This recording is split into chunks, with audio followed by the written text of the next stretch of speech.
দর্শকবৃন্দ, আশা করি প্রত্যেকেই ভালো রয়েছে। পরমাণুর গঠনের মৌলগুলির ধর্মের পর্যায়বৃত্তি এই অংশে আলোচনা করব। মূলত পরমাণুর ব্যাসার্ধ সম্পর্কে, পর্যায় এবং শ্রেণী বরাবর কিভাবে ব্যাসার্ধ পরিবর্তন হয় মৌলগুলি আমরা মেন্ডেলিফের পর্যায় সারণী অথবা আধুনিক পর্যায় সারণীতে, সেই ব্যাপারে আমরা পর্যায়বৃত্ত ধর্মগুলি সম্পর্কে জানবো, বুঝবো। আশা করি ভিডিওটি ভালো লাগবে। অবশ্যই চ্যানেলটির সঙ্গে থাকবে, বন্ধুদেরকে লাইক শেয়ার করতে ভুলবে না।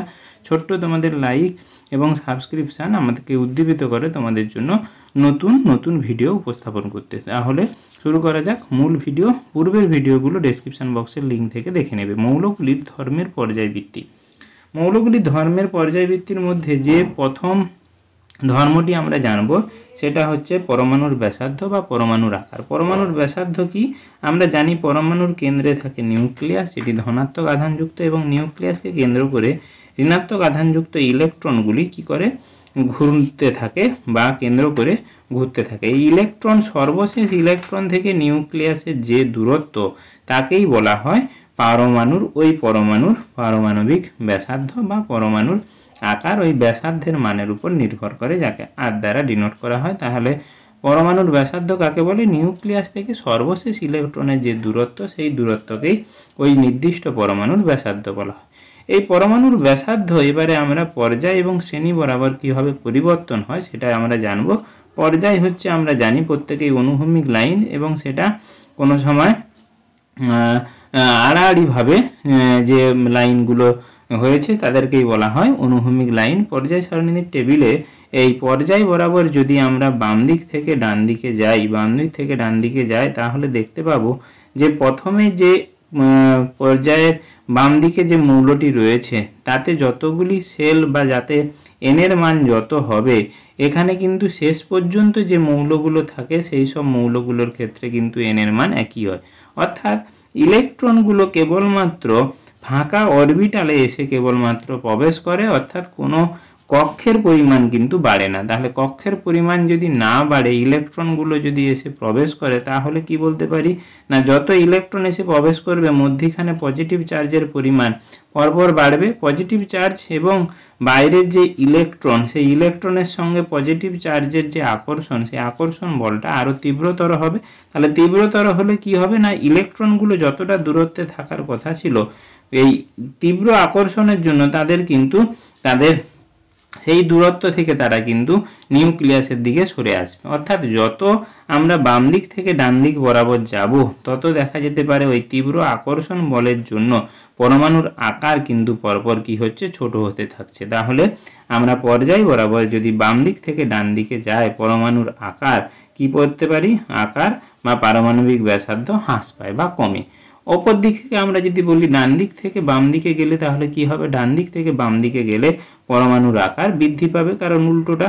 এবারে পর্যায় সারণী বরাবর, তাহলে নিচ বরাবর গেলে কি হবে না, শ্রেণী বরাবর কোনো একটা শ্রেণী যদি আমি প্রথমেই নিয়ে নেই, যে আমাদের প্রথম শ্রেণীর সিরিজ যেটা ছিল তোমাদের lithium, sodium, potassium, rubidium, caesium, francium, এই সব মৌলগুলোকে যত আমরা নিচের দিকে যাব তত তাদের কি হচ্ছে, অ্যাটমিক নাম্বার বৃদ্ধি পাচ্ছে। অ্যাটমিক নাম্বার কেমন করে, 8, তারপরে বলেছিলাম 18, 32। তাহলে যত অ্যাটমিক নাম্বার বাড়বে তত তাদের কি হচ্ছে, নিউক্লিয়াসের কক্ষর পরিমাণ পরপর বৃদ্ধি পাবে। কক্ষর পরিমাণ যত বৃদ্ধি পাবে, নিউক্লিয়াস থেকে ইলেকট্রনের দূরত্ব তরপর বৃদ্ধি পাবে। তাহলে ইলেকট্রনের পরপর দূরত্ব বৃদ্ধি পালে পরমাণুর আকারও কিন্তু বৃদ্ধি পাবে। তাহলে আমরা জানতে পারলাম পর্যায় শ্রেণী বরাবর উপর থেকে নিচের দিকে নামলে পরমাণুর আকার বৃদ্ধি পাবে। তাহলে উল্টোটা যদি হয়, উপর থেকে নিচের পরিবর্তে নিচ থেকে যদি উপর দিকে যাওয়া যায়, নিচ থেকে উপর দিকে গেলে কি হবে, পরমাণুর আকার কিন্তু হ্রাস পাবে। তাহলে আমরা প্রত্যেকেই বুঝতে পারলাম যে কি কারণে পরমাণুর আকার হ্রাস পাচ্ছে অথবা বৃদ্ধি পাচ্ছে, তার মূল কারণ সম্পর্কে আমরা জানলাম। সেই রকম যদি এর আমরা ক্রমবর্ধমান সিরিজ করি, তাহলে কি হবে, সবচাইতে ফ্রান্সিয়ামের বেশি, তারপরে হবে সিজিয়াম, তারপরে রুবিডিয়াম, তারপরে পটাশিয়াম, তারপরে সোডিয়াম, তারপরে হবে লিথিয়াম। লিথিয়ামের আকার সব থেকে ছোট। আবার যদি বাম দিক থেকে ডান দিক বরাবর আমরা যদি ধরি, যে দ্বিতীয় পর্যায়ে সোডিয়াম, তারপরে ম্যাগনেসিয়ামের, তারপরে অ্যালুমিনিয়াম, সোডিয়ামের সব থেকে বেশি হবে, সিলিকন, তারপরে ফসফরাস, তারপর সালফার, তারপর ক্লোরিন। তাহলে সোডিয়াম মৌলের আমি বলেছি যে বাম থেকে ডান দিকে গেলে এদের কিন্তু হ্রাস হবে, তাহলে তাদের কিন্তু আমরা ক্রমবর্ধমান যে আকারের যে ক্রমবর্ধমান তালিকা সেটা আমরা জানলাম। আর কি না, পর্যায় সারণী বরাবর একেবারে শেষ পর্যন্ত যে নিষ্ক্রিয় গ্যাসের মৌলের হ্যালোজেন মৌলগুলির থেকে বেশি হয়। পর্যায় সারণীর একেবারে শেষ প্রান্তে অবস্থিত নিষ্ক্রিয় মৌলগুলির ব্যাসার্ধ হ্যালোজেন মৌলগুলোর থেকে বেশি হয়, এটা হচ্ছে একটি ব্যতিক্রম। তাহলে কি বললাম, যেহেতু একবারে যদি আমরা এখানে কিন্তু আর্গন যদি দিতাম সেটা কিন্তু ঠিক নয়, এদের কিন্তু সবসময় পারমাণবিক ব্যাসার্ধ বেশি হয়, তার আলাদা তোমাদের ব্যাখ্যা রয়েছে, সে ব্যাখ্যা কিন্তু এখানে তোমাদের কাজে লাগবে না। এই জন্য ব্যাখ্যা সেখানে পারমাণবিক ব্যাসার্ধ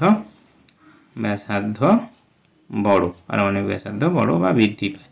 আর কি না, ডি ব্লক এবং এ ব্লকের মৌলগুলোকে যত আমরা বাম দিক থেকে ডান দিকে যাব তাদের পেনিট্রেশন পাওয়ার বা তাদের ভেতরে পরপর জালিকা শক্তি বেশি হওয়ার জন্য বাইরের কক্ষে ইলেকট্রনকে আকর্ষণ করার প্রবণতা পরপর হ্রাস পায়। অর্থাৎ বলতে পারি ডি ব্লকের প্রতিটি সন্ধিগত শ্রেণীর ক্ষেত্রে পারমাণবিক সংখ্যা বৃদ্ধির সঙ্গে সঙ্গে মৌলগুলির আকার হ্রাস তুলনামূলকভাবে কম হয়, কারণ অতিরিক্ত ইলেকট্রন এক এক করে মধ্যবর্তী মাঝের যে ডি অরবিটালে প্রবেশ করে, তারা ডি অরবিটালে প্রবেশ করার জন্য সেই ডি অরবিটালকে নিউক্লিয়াস দ্বারা বেশি আকর্ষিত করতে হচ্ছে।